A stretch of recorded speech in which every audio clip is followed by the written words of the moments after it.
And all the snow we got today definitely had an impact on drivers. 22 News reporter Caitlin Gosley spent the morning tracking the traffic and the road conditions.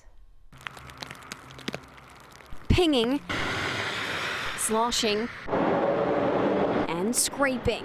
Sounds Western Mass have been unfamiliar with so far this winter.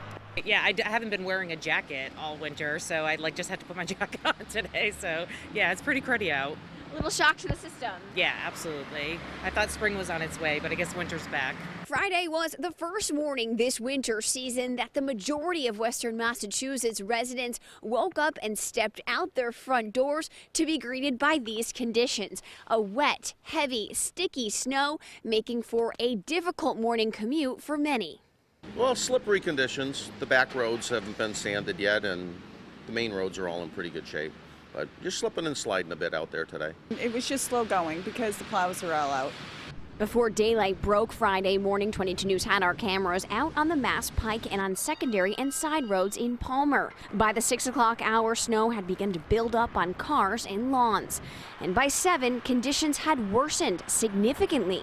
Here's another look at the Mass Pike just before 9 Friday morning. That's when speeds along the entire stretch of the Turnpike had been reduced to 40 miles per hour.